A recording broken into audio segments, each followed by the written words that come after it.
It's a new day in Columbus, and nobody seems to be missing Urban Meyer. Mark Rogers TV, the voice of college football, breaking down every schedule in the Power 5. We have started our journey in the Big Ten. We've arrived at the Big Ten champion for 3 consecutive years, Ohio State, 12-0 in the regular season this past season. In 2019, Ryan Day's first complete season in Columbus, of course, and they look to be the odds-on favorite to win the whole thing again in the Big Ten in 2020. You see the W's and the T's next to the individual games. That means those are near guarantee wins.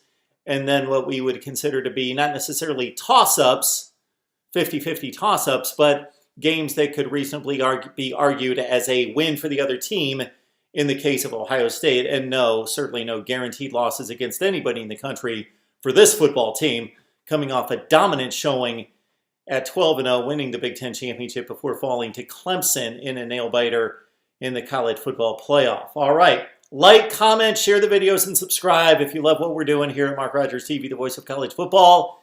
If you've seen little of what we've done, we've delivered over 10,000 college football videos over the years. We're here every day delivering content. We talk to the smart fan, the hardcore fan, and if that's not you, but you love college football, stay right here. Get educated. We'll talk it up. We deliver live streams multiple times throughout the week. Florida State, Miami, and Ohio State exclusively, and then a number of call-in shows.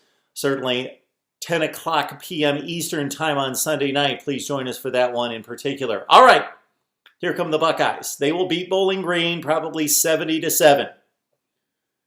Then they've got a date at Oregon, a game that many are anticipating is one of the better non-conference games. I rated the 10 top non-conference games for 2020, and you can check out to see where I ranked Ohio State traveling to Oregon to take on the Ducks, minus Justin Herbert, but the top 2 recruiting classes in the Pac-12 for the past 2 years. Mario Cristobal with the Rose Bowl champion there at Oregon should be a great matchup that I'm surprised to hear not just Ohio State fans, but Oregon fans discount as an Ohio State win.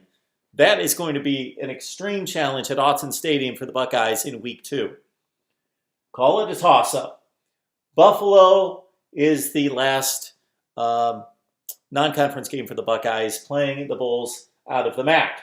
Rutgers, barely a Power 5 team. Certainly not as good as many of the group of 5 teams, and they've been a disaster. But Greg Schiano moves from Ohio State to Rutgers to take over the reins again. He won there once. Will he win again? Well, certainly not against Ohio State in 2020 and probably never. Iowa, Michigan State, Penn State looks like a daunting trio, but consider that Michigan State is not necessarily, we need to refocus on Michigan State. 7-6 the past 2 years, only 3 games over 500 the past 4 years under Mark D'Antonio, and of course with a new coach coming in from Colorado and Mel Tucker, Michigan State has dropped into that Indiana place, that tier of football, we believe at this point. But Iowa, of course, beat up Ohio State a few years ago, 2017, in Iowa City. This is a different situation, of course, playing in Columbus. But Iowa, Michigan State, Penn State is certainly a daunting task for the Buckeyes. Penn State has played Ohio State tougher than anybody in the Big Ten since 2016 with a win and 2 one-point losses, and played them to their toughest game, 28-17 in the regular season last year. That should decide once again, as it has almost every year since 2016, the Big Ten Eastern Division Championship, and therefore the Big Ten Championship, as those 2 teams have won the last 4. Nebraska, will they put it together under Scott Frost? They gave the Buckeyes fits 2 years ago in Columbus, 36-31.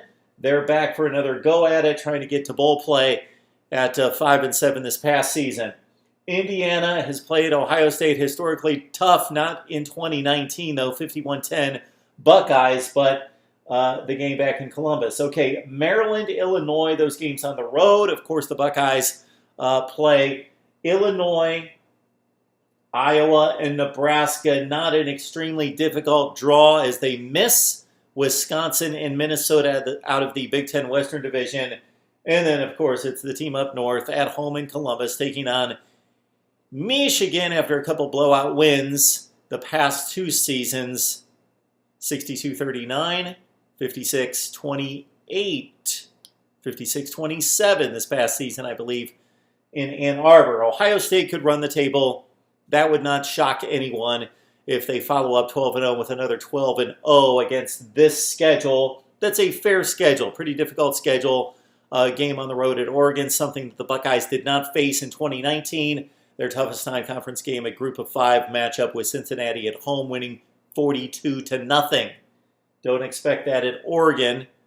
And Ohio State should finish as a Big Ten champion again. They are a huge favorite, the largest favorite of any conference outside of the ACC, and Clemson's lock on that conference. Buckeyes coming off 12-0, 8-0 in the Big Ten, or 9-0 in the Big Ten. I've got them going at 11-1, 8-1. Where's the loss? Our final prediction comes in August. This is a record projection at this point, and we've looked at the schedule. The bye week actually comes before Iowa. Pretty good place for that to be. Probably the only better place for the bye for Ohio State would be after Michigan State, preparing for Penn State. But again, the bye is after Rutgers, before Iowa for Ryan Day and company. Our thoughts on Ohio State football. Would love to hear from you. Where can the Buckeyes slip up in 2020? Leave your comments down in the comments section and your record projection on Ohio State football. Like, comment, share the videos out on social media, and subscribe right here at Mark Rogers TV, the voice of college football. We will see you with the Big Ten Western Division next.